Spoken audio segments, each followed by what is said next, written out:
If you ever visit Yellowstone and the woods go quiet, don't move, don't speak, don't listen. Just remember the rules, because something out there remembers you too. Tell us where you're watching from. And if you'd last a night here, like, share, and subscribe. When I took the assignment at Yellowstone's Southern District, I thought I'd lucked out. Mountains, clean air, quiet. After 10 years working in smaller Texas preserves, this was the dream. Out here, I figured the biggest threat I'd face would be a careless camper or a wandering bear. But the moment my boots hit the gravel outside the gatehouse, I knew something wasn't right. The silence wasn't peaceful. It was expectant, like the forest was listening. The sign leaned forward, half swallowed by moss and rust. Welcome to the wild. Respect what lives beyond. I remember thinking it sounded more like a warning than a greeting. The air was cool, heavy with pine and something else. A faint metallic scent that didn't belong. Maybe the wind coming down from the geothermal vents, I told myself. Still, every instinct in me stayed sharp. Inside the gatehouse, the lights flickered once before holding steady. A man was waiting there. Older, tan skin like worn leather. The kind of man who looked like he'd been carved from the land itself. Name tag read, Senior Ranger Harlan Keats. He didn't shake my hand, just gave me a slow, measured look and said, "You're early." Guess I was excited to start, I joked. He didn't laugh, just nodded toward a logbook on the counter. "Sign in. You'll be covering South Rim territory tonight. Campground's empty this time of year, but you'll still want to stick to the roots." His tone made roots sound like a lifeline, not a suggestion. "Anything I should know?" I asked. He hesitated, then said, "You'll get your orientation at the station. Don't go past the red markers after sundown, and if you hear the siren, don't answer it." I frowned. "Siren?" He looked up at me, dead serious. "You'll know it when you hear it." That was the first time I thought maybe I'd made a mistake taking this post. The road into the district wound tighter the farther I went. No streetlights, no radio signal. Not even the usual forest sounds. Just the hum of the engine and my own heartbeat. Every now and then I'd catch flashes of movement through the trees. Maybe deer, maybe just tricks of the light. The map said I was 20 minutes from the ranger station, but out here, every curve looked the same. The trees pressed closer, their branches nodding overhead like ribs. My GPS blinked, froze, then went black. For a second, it felt like I wasn't driving into the park, but into something else. Then I saw it. The Southern Station cabin, a squat building sitting in a clearing of pale grass, porch light flickering weakly like it was trying to stay awake. When I stepped inside, the place smelled like cedar and damp stone. Old radio on the desk, maps on the wall, a stack of rules taped beside the clock. Rules, always rules. I walked closer. The paper was yellowed, curling at the corners. 7 lines written in bold black marker. But before I could read them, the radio crackled. Faint static, then a voice. "Unit South, you made it in before dark?" I pressed the mic. "Copy that. This is Ranger Hayes. Just checked in." A pause, then Harlan's voice again. Slower this time. "Good. Lock the doors before sunset. I'll brief you in the morning." I looked out the window. The sun was already half gone behind the ridge, light bleeding out fast. I locked the door. Then I went back to the rules. I didn't know it then, but those rules weren't park policy. They were survival. And by the time the first night fell, I'd learned just how deep this wilderness remembers the things that wander into it. The station sat about a mile past the main road, a log cabin half swallowed by fog and time. It leaned slightly to one side, like it had been trying to stand its ground against the wilderness for far too long. When I pushed the door open, the hinges groaned loud enough to wake the whole forest. Inside, it smelled of pine, old coffee, and something faintly metallic. Maybe rust, or maybe blood. That's where I met Ranger Douglas Hale, the station chief. Gray beard, slow Texas drawl. eyes like frostbitten steel. He was sitting at a wooden desk littered with radio logs, maps, and empty coffee mugs. He didn't look up right away, just kept writing in a small notebook, his hand steady and deliberate. When he finally spoke, his voice was low and even. "You must be the transfer from Dry Creek." "Yes, sir," I said. "Ranger Hayes." He gave a single nod, didn't shake my hand, just pointed to a chair across from him and slid a yellow folder across the table. "You read those before sundown," he said. I thought it was standard orientation stuff.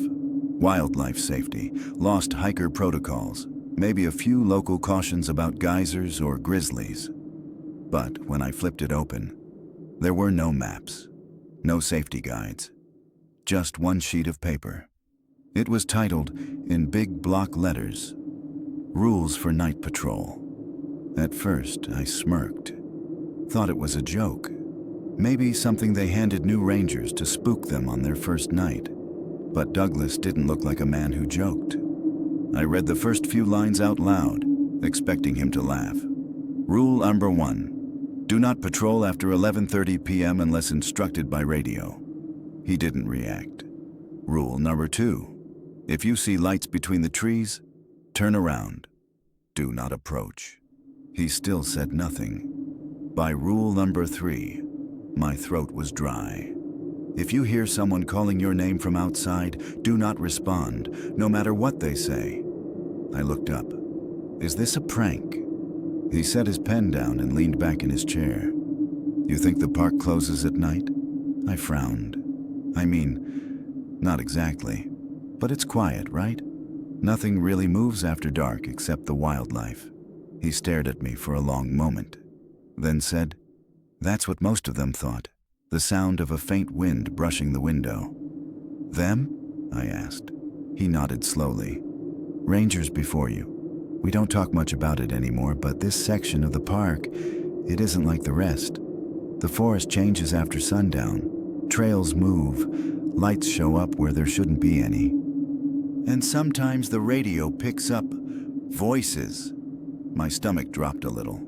He must have seen the disbelief on my face because he sighed, pushed the folder back toward me, and said, "You'll believe me soon enough." I flipped the page over, half expecting some official stamp or signature. But there was nothing, just faint smudges at the bottom, like fingerprints burned into the paper. "Who wrote these?" I asked. He leaned forward, his chair creaking. "No one knows anymore. The rules have been here longer than the station itself. Every chief adds one when something new happens. Then we pass them down." I must have gone quiet for too long, because he finally said, "You're not from around here, are you?" "Texas," I said. He smiled, but it wasn't friendly. "Then you'll learn faster. Texas Rangers know when to trust their gut." The light flickered again. For a moment, the whole room went dark. When it came back on, I swear I saw movement just outside the glass. Douglas didn't even look. He just muttered, "Ignore it." I tried to laugh it off, but something about the way he said it, calm, practiced, told me this wasn't new to him. He reached for the old two-way radio on his desk and said, "You'll be covering the South Rim tonight. Stay inside the patrol car if you can. Keep the lights off, and if you see the trail markers glowing, don't stop." I wanted to ask why, but the words got stuck in my throat. He slid me a key ring. "Cabin's out back. Lock it from the inside before midnight. You'll hear things. Don't go looking for them." As I walked toward the cabin, the fog swirled around my legs like it had a pulse of its own. And for the first time in my career, I realized I wasn't protecting the park. I was protecting myself from whatever else was already out there. The paper looked old, older than the desk it sat on. The ink was dull brown, maybe from age, maybe something worse. I remember brushing dust off the top corner and seeing the faint imprint of a ranger's seal, nearly worn away. It wasn't typed. It was written by hand. The kind of careful, uneven handwriting that belongs to someone trying not to shake. At the top it read, "Rules for Night Patrol." Below that were 5 lines, no explanations, no signatures. Just rules, strange, specific, and absolutely deadly serious. When the forest goes quiet, stop and wait. Something's listening. At first, I thought it was poetic, some weird backwoods superstition. But the longer I read, the less funny it got. You see, silence in a park like Yellowstone isn't normal. There's always something: crickets, wind, birds, branches creaking. So when Hale told me, "When the forest goes quiet, stop and wait," it meant something was out there that shouldn't be. Never shine your flashlight into the tree line after 2 a.m. That one gave me pause. The way it was written. No explanation, no exception. Just don't. I looked up from the page. "Is that for wildlife?" I asked. "Like bears?" Hale was sitting across from me, hands folded, face half in shadow. He didn't even blink. "Something like that. If you hear your own name whispered, don't answer." That line hit me harder than the rest. Not a voice, not a person. Your name. It was written in capital letters, underlined twice. I swallowed. "You're kidding, right?" He didn't smile. "No one jokes about that one." I waited for him to explain. He didn't. Just looked toward the window, where fog was starting to gather like breath on glass. "When you reach Station 9, knock 3 times before entering, even if it's empty." That one was weirder than the rest. I didn't even know there was a Station 9. I thought the park only had 8 outposts in the southern district. "There is," he said quietly, before I could ask. "You'll find it eventually. Don't go looking for it." That didn't make any sense.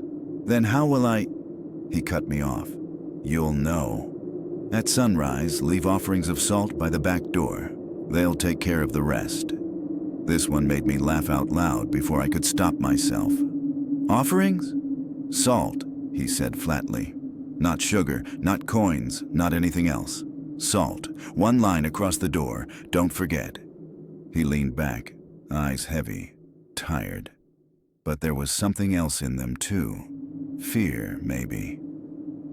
I asked him who they were, the ones who take care of the rest. He didn't answer, just stood up, walked to the window, and looked out into the tree line. The fog was thicker now, like something alive. "You'll understand soon enough," he said quietly. I folded the paper carefully, slid it back into the folder, and told myself it was all nonsense. Just a backwoods myth to keep rookies on edge. But then Hale turned off the lantern and said something that made the hairs rise on the back of my neck. "Don't test them, Hayes. They don't like being acknowledged." I stood there, frozen, the rules still clutched in my hand. For the first time, I realized the forest outside wasn't empty. It was listening. I folded the paper, slid it into my jacket pocket, and swore I'd forget about it. But that night, when the forest went quiet for the first time, I remembered every single word. That night, the air was wrong. Thin, cold, colder than it should have been for midsummer in Yellowstone. Even with the heater on low, my breath fogged the inside of the windshield. The woods smelled like wet pine and iron. That sharp metallic tang that reminds you of blood, left too long on steel. I'd read the rules, laughed them off. But once that darkness swallowed me whole, they didn't feel funny anymore. I tried to radio in. "South Rim Patrol, Unit 49 checking perimeter." Nothing but static. Not even the usual backscatter hum you get this deep in the park. Just a hollow hiss, like someone breathing too close to the mic. I turned the dial. Static. Then, faintly, a voice. "Don't stop." I froze. It was gone as soon as I caught it. "Repeat," I said. "Base, confirm transmission." More static. I told myself it was bleed over, probably another ranger frequency. But it didn't sound like Hale, and it didn't sound alive. The deeper I drove, the quieter it got. Not just the forest, even the truck sounded muted, like the sound itself was being swallowed by the trees. That's when I remembered Rule 1. When the forest goes quiet, stop and wait. Something's listening. I eased off the gas. The truck rolled to a slow stop. For a moment, the world was completely still. No crickets, no wind, not even the groan of the engine. Then, a creak. Wood. Long, slow, deliberate. Like someone stepping on an old porch board just outside the driver's door. I told myself it was a deer, a branch, anything ordinary. But then I heard it. The sound of my own name. Soft, drawn out. Like the trees themselves were whispering. Hayes. I gripped the flashlight. Rule 3. If you hear your own name whispered, don't answer. So I didn't. I sat perfectly still, watching the fog curl against the glass. After a few seconds, the voice came again. Closer this time. Not from outside. From behind me. Hayes. I turned slowly toward the back seat. Empty. The flashlight beam shook in my hand, flickering across the back window. For a split second, I thought I saw a shape pressed against the glass, like a handprint. But when I blinked, it was gone. I started the engine. The forest stayed dead quiet. When I put the truck in gear, I caught something in the rear-view mirror. 2 small points of light in the tree line. Not bright, not headlights, just faintly glowing. Eyes, I thought. But they didn't blink. They followed. I pressed the accelerator. Gravel spat from the tires as the truck lurched forward. For the next 10 minutes, I didn't breathe, didn't look back. Just drove, through switchbacks, over creeks, past empty campsites that looked like no one had been there in years. Then, just as suddenly as it had died, the forest exhaled. The sound returned, the wind, the insects, the faint rustle of branches. I didn't realize how loud my own breathing had become until it broke that silence. That's when I saw the marker. Station 9. I didn't remember that on the map, and I definitely hadn't been driving long enough to reach another post. I slowed down. Rule 4 came back to me. When you reach Station 9, knock 3 times before entering, even if it's empty. I should have turned around, but I didn't. The place looked abandoned, roof sagging, window cracked, a sign half buried in the dirt. But light spilled faintly from inside. I stepped out, gravel crunching under my boots. That same metallic scent hit again, stronger this time, almost sweet beneath the rust. The fog was so thick I could barely see the steps, but I made my way up, raised my fist, and knocked 3 times. Each knock echoed too long, like the wood wasn't hollow but alive. I waited. No one answered. The scratching stopped. Then, one single knock came from inside. I stepped back fast. Behind me, the forest went quiet again. I didn't wait around to see what came next. I got back in the truck and drove. Fast. Didn't stop until I saw the first faint light of dawn through the trees. And when I stepped out back at the station, the first thing Hale asked was, "Did you leave the salt?" I hadn't. He nodded slowly. Then they followed you home. Halfway up the ridge, everything stopped. No wind, no frogs, no crickets, nothing. The kind of silence that doesn't just fall. It presses, like the whole forest is holding its breath, waiting for something to happen. I froze mid-step. My boot hovered above the ground, and in that instant, I remembered. Rule 1. When the forest goes quiet, stop and wait. Something's listening. I turned off my flashlight. Even that tiny click sounded deafening. The dark that followed felt thick, almost physical, like wading into deep water. My heartbeat was the only thing moving, slow, hard. Loud enough I was sure something else could hear it too. Then I caught it. A sound, faint at first. Breathing, not mine, heavy, wet, labored. Like someone dragging air through lungs that hadn't worked right in years. It was maybe 10 feet to my left, behind a fallen pine. I wanted to look. I needed to look. But I remembered the second part of that rule. Stop and wait. So I did. The breathing grew louder, close enough that I could almost feel the damp air of it moving the leaves near my leg. Then it stopped, and the quiet turned solid, like the entire forest was made of glass, and one wrong sound would shatter it. My throat burned from holding in air. Then, a new sound. Crunch. One step, then another. Slow, careful, coming from just beyond the fallen tree. Whatever it was walking upright. I stayed perfectly still, counted the steps. 1, 2, 3. Then, they started receding. Uphill. I waited until I couldn't hear them anymore. Still, I didn't move. Every instinct screamed at me to turn around, to run, to get back to the truck. But something in that silence held me there. Finally, after what felt like forever, it happened. The sound came back. First the wind, soft, tentative, brushing the tops of the pines. Then the frogs down by the creek. Then the faint clicking of insects. Just like that, the world exhaled. I let myself breathe again. But something about that silence stuck in me. It wasn't natural. It wasn't the quiet of rest. It was the quiet of something watching. I reached for the radio. South Rim, this is Unit 49. Copy? Nothing, just static again. And under that static, faint, like a whisper carried on the current. Hayes, it heard you. I slammed the mic down. My hand was shaking, the radio hissing back to dead air. I stood there for a long time, not moving, not speaking, just listening to the forest breathe again. When I finally made it back to the trailhead, I found something waiting on the hood of my truck.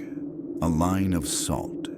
Thin, deliberate, like someone had poured it with care. Right across the driver's side. I didn't tell Hale about that part when I checked in. Didn't need to, because when I saw him the next morning, he just nodded and said, "You waited. That's why you're still here." And as I drove off, I realized something chilling. That silence hadn't been random. It had tested me. And next time, it might not leave me breathing. I reached Station 9 around 1:30 a.m. Didn't plan to. I just followed the road until it ended, and there it was. The place looked wrong. Not old exactly, just forgotten. The logs were gray with rot, the windows fogged over from the inside. The porch sagged under its own weight. I killed the engine. The forest around me held its breath again. The air was sharp, heavy with that same metallic tang from before. And something else underneath it now. Sulfur. It clung to my clothes, my tongue, the back of my throat. I remember thinking it smelled like a struck match, the kind that burns too long before dying. I grabbed my radio. Static. The truck clock read 1:34 a.m. I remembered rule number 4. When you reach Station 9, knock 3 times before entering, even if it's empty. So I climbed the porch steps, slow, the boards groaning under my weight. My light flickered once, then steadied. 3 knocks, even, firm, echoing too long. The sound didn't fade naturally. It bent, like it was being pulled deeper inside. I waited. 10 seconds. 15. Then, from the other side of the door, knock, knock, knock, slow, deliberate, perfectly timed. I stepped back, flashlight trembling in my grip. "Ranger Hale?" I called out. No answer. The door creaked open an inch on its own. Inside, darkness, but not empty. It felt like something had just been there, moving out of sight the second I stepped close. I pushed the door wider. The cabin looked abandoned. Dust thick on the bunks, papers scattered, lanterns long burnt out.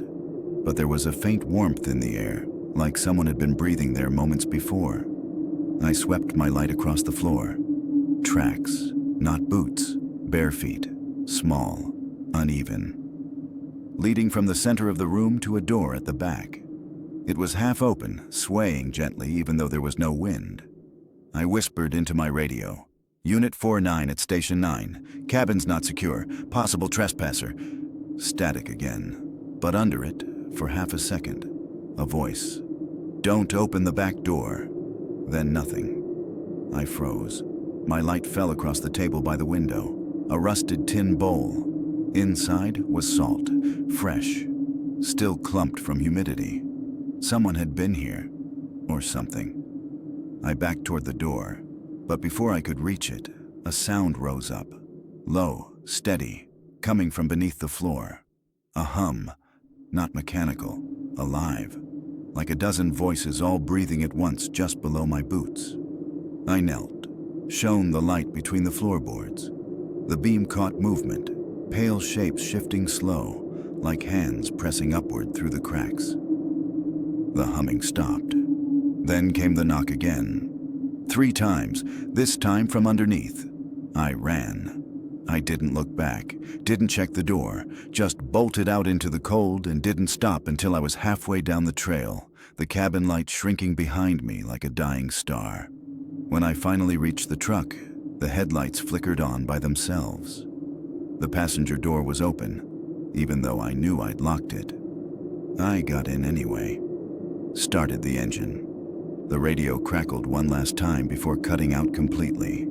Next time, knock back. I didn't sleep when I made it back to base. Didn't even turn off the headlights, because when I closed my eyes, I could still hear those 3 knocks echoing. From the other side of the wall, from the ground, from the woods themselves. The drive down the ridge felt longer than it should have been. The fog had thickened to a pale wall, the kind that eats light and distance both.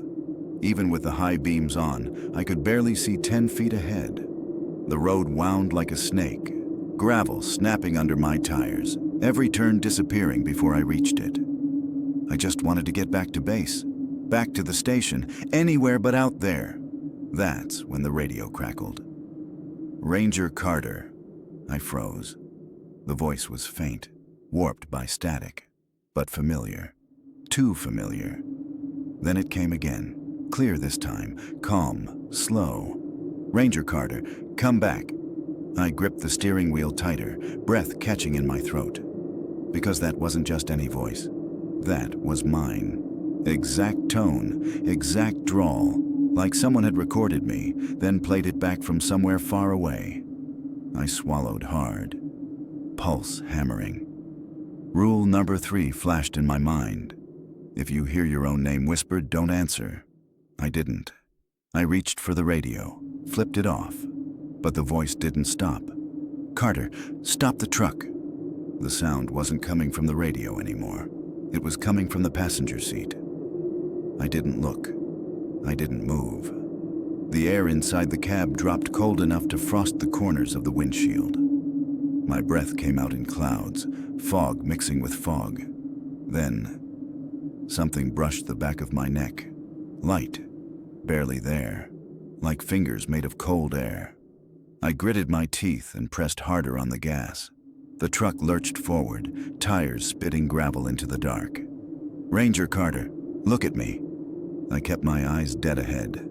I told myself it was a trick of adrenaline. A voice caught in my head, but then the passenger mirror tilted by itself. And reflected in that mirror, I saw a shape. It was sitting right next to me. Same uniform, same badge, even the same scar above the eyebrow. Mine. It stared ahead, hands folded calmly on its lap. And in my own voice, it whispered again, "You shouldn't have left them waiting." I slammed the brakes. The truck fishtailed to a stop, skidding sideways until it hit the ditch. The fog swallowed everything outside. No stars, no trees, no road. The passenger seat was empty again, the mirror cracked straight down the middle. I sat there for what felt like forever. No sound, no movement, just that sickening feeling that if I turned around, something would be sitting in the back seat, waiting. Finally, I threw the truck into gear and drove. Didn't matter which direction, just away. The voice didn't return, but the static did. And buried under it, just before the ranger station came into view, I heard one last thing. My own voice again, whispering like a secret through broken glass. "Don't forget the salt, Carter. They're already inside." I didn't look in the rear view mirror once. Didn't shut off the engine when I pulled in. Just sat there until dawn broke, sunlight finally cutting through the fog.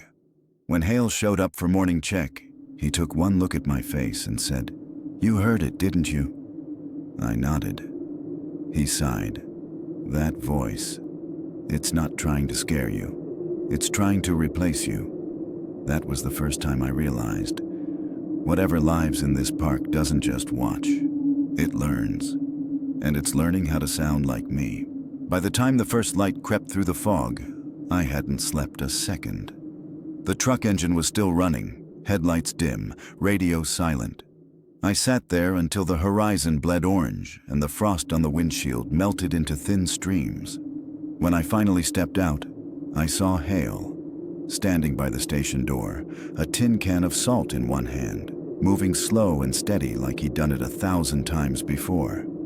He didn't look at me, didn't say good morning, just kept drawing those thin white lines across the threshold, precise as a surgeon. I stood there for a minute, watching. He worked like it mattered, like one crooked line might ruin everything. Finally, I stepped forward. "You really believe that keeps things out?" He didn't answer right away, just tilted the tin so the last few grains slid free. Then he looked up, eyes pale and tired.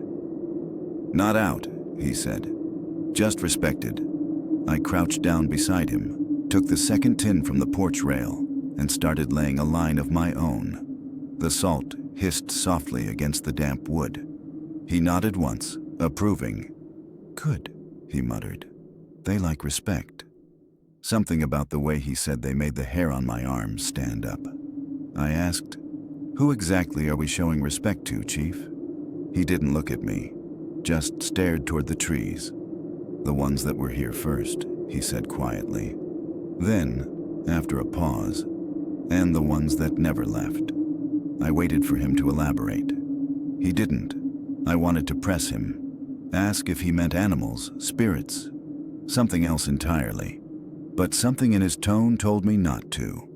The way he said it, reverent, not afraid, made it sound less like folklore and more like routine.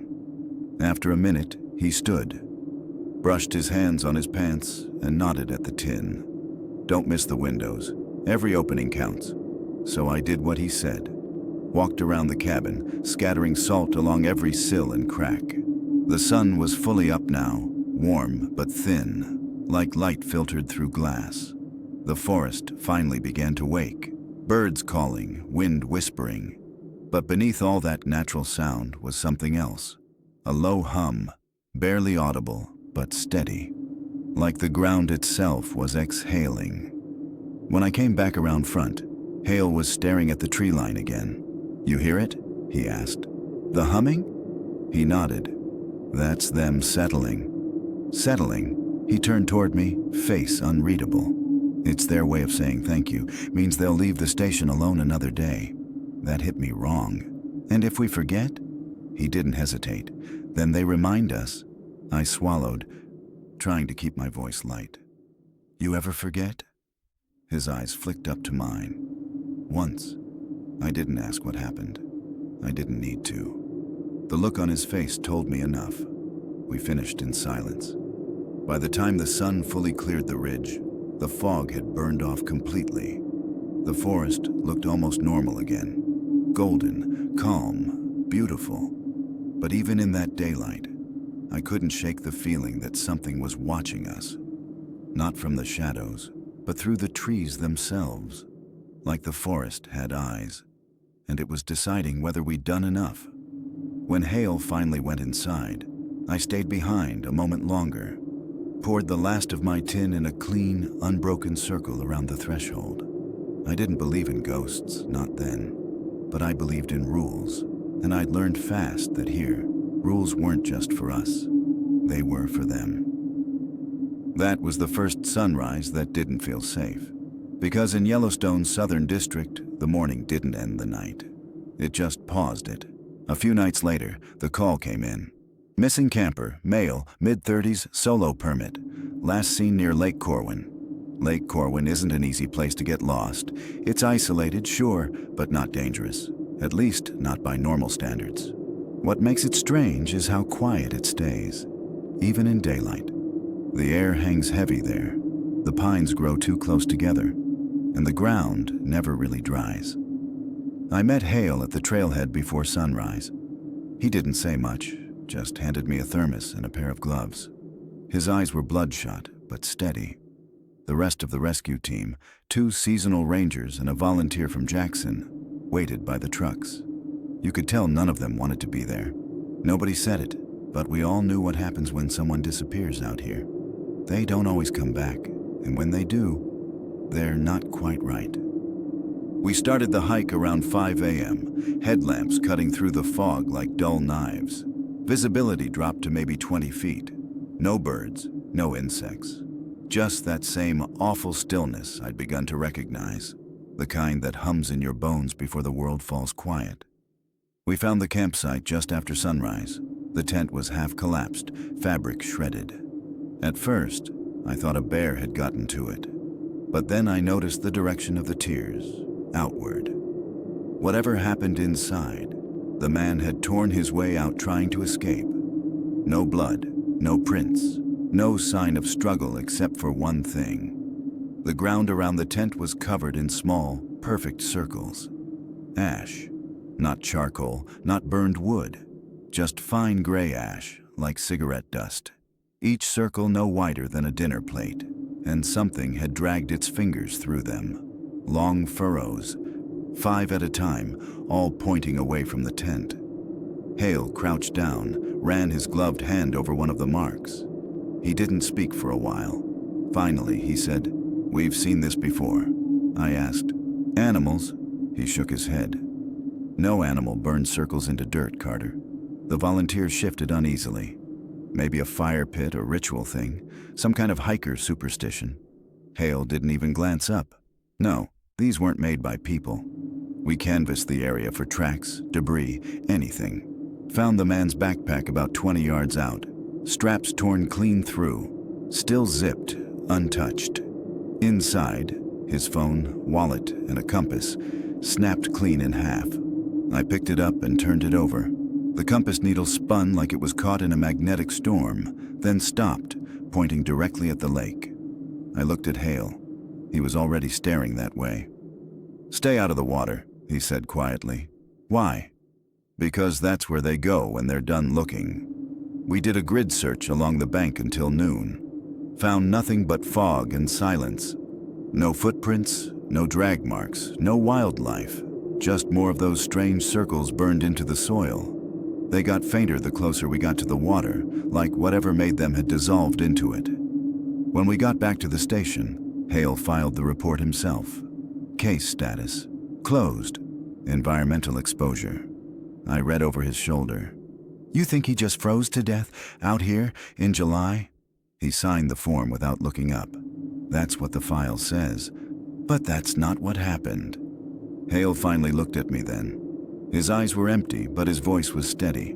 "No, Carter," he said. "It's not." He poured 2 cups of coffee, handed me one, and stared out the window. "You'll see more of these," he said. "Always near water. Always at night. What do you think it is?" He sipped, eyes distant.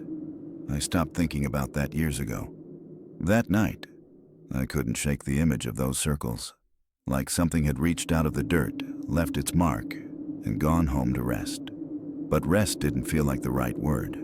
Because when the wind picked up outside my cabin, I could swear I heard something moving through the trees, tracing invisible circles in the ground. And when I closed my eyes, I saw them again. Perfect gray rings, stretching out across the forest floor, waiting for another tent to appear in the dark. I came into the station early that morning before sunrise. The air was still heavy with the smell of burned coffee and cold ash from the night before. Hale's chair was empty. His hat hung on the wall hook like he hadn't left in weeks. I was halfway through my shift reports when I saw it. Another sheet of paper, fresh, clean, and placed neatly on top of the logbook. No footprints in the dust, no drafts from the window, no sound of anyone entering. But it was there. The ink was darker than the others, still wet in places. At the top, in that same block handwriting, it read, "Rule number 6. If you see your reflection move on its own, turn off all lights and leave the building immediately." That was it. No explanation, no signature, just another line added to the list, like the forest had decided we needed one more. I turned the paper over.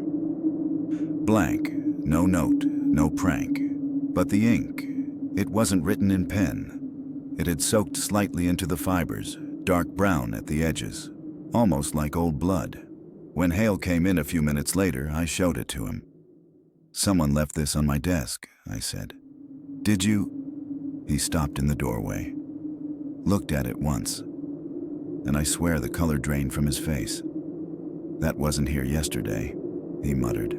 "No," I said, "but someone put it here." He shook his head. "No one puts them there, Carter. They just show up when they're needed." I didn't know what that meant. "You're saying the forest writes them?" Hale didn't answer. He just looked toward the window, voice barely above a whisper. "Don't ignore it. Whatever happens, you follow that one to the letter." That night, I stayed late in the office, typing incident reports, replaying the missing camper file in my head. The lantern on the desk burned low, flames swaying with every breath of wind. The windows showed only darkness, my reflection faint in the glass, staring back.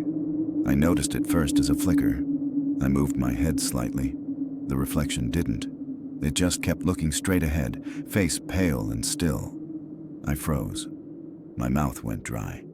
Then, slowly, the reflection smiled. Not a nervous grin, not a trick of the light. It smiled back at me, long before I did. The flame on the lantern flickered violently. I remembered the new rule: turn off all lights and leave immediately. My hands shook as I reached for the switch. The reflection's smile grew wider, its eyes following my every move. When the lantern finally went dark, the room dropped into absolute blackness. And in that black, I heard it. A faint scraping, like fingers tracing the inside of the glass. Then a whisper, my own voice again. "You shouldn't have seen that, Carter." I didn't wait. I bolted for the door, slammed it behind me, and ran straight into the cold. When I looked back through the window, the lantern was still out, but my reflection was standing there, not mirrored, not reversed, just standing, on the inside of the glass, watching me. And when I turned away, I could still feel its eyes on the back of my neck, like it was waiting for the next sunrise to try again. The next morning, Hale didn't ask what happened. He just poured me coffee, slid the rule sheet back across the desk, and said, "Now you understand why we follow them." I nodded, but all I could think about was the reflection, and whether somewhere out there in the dark, it was still smiling. It's been 6 months now. 6 long, sleepless months in Yellowstone's southern district. I don't know why I'm recording this.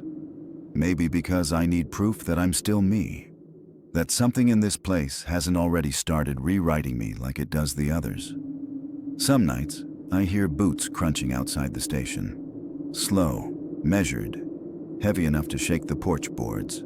But when I open the door, no one's there. The prints lead halfway across the clearing, then vanish. Not fade, vanish. Like something stepped out of the earth and then back into it. The first time it happened, I thought it was Hale checking on me. The second time, I knew better, because the steps didn't stop at the door. They circled it. Once, twice, 3 times.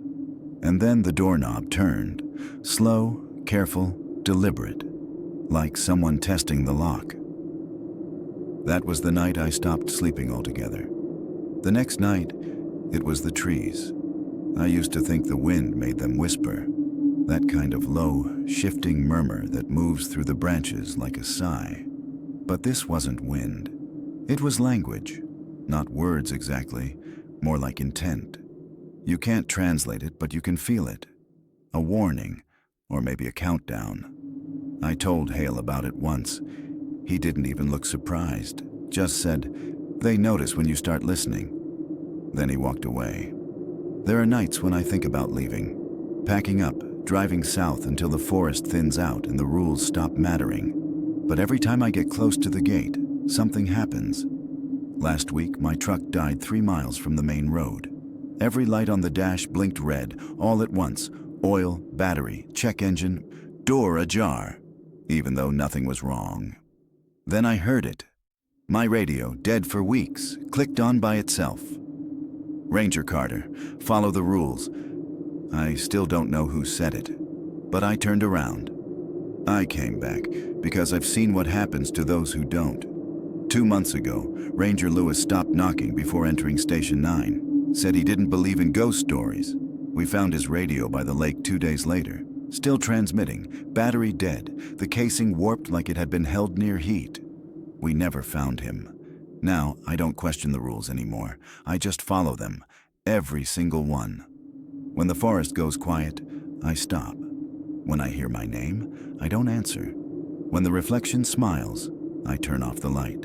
And every morning, I lay the salt lines by the door. Not because I believe they protect me, but because I know something expects me to. Sometimes, I wonder if the rules are meant to keep us safe, or just to keep us playing along. Maybe that's the only thing holding the peace here. Respect, fear, obedience. Maybe the forest just wants to be remembered. I don't know if anyone will ever hear this recording. But if you do, and if you ever find yourself in Yellowstone's southern district, remember the rules. They're not folklore. They're not superstition. They're the only thing standing between you and whatever remembers the ones who forget. Because out here, in this forest, silence doesn't mean safety. It means they're listening. Last week, Hale didn't show up for his shift. Didn't call, didn't check in. His truck still parked behind the station, engine cold, frost glazing the windshield.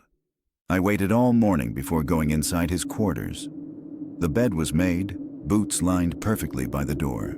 His uniform jacket still hung from the hook. Coffee mug half full on the desk, like he'd only stepped out for a moment. But he didn't step back in. I opened his locker. Inside, a stack of old log books, a map of the Southern District, and one folded sheet pinned to the back wall. The paper was newer than the rest, crisp, white, and written in that same familiar hand. I unfolded it carefully. At the top, in dark ink, was a new rule. Number 7. If you ever start to feel at home here, leave. They've chosen you. I just stood there, reading it over and over, until the words stopped making sense. At first, I thought it meant chosen like safe, protected. Maybe that's what Hale thought too. But now I'm not so sure. It's been 3 days since he vanished.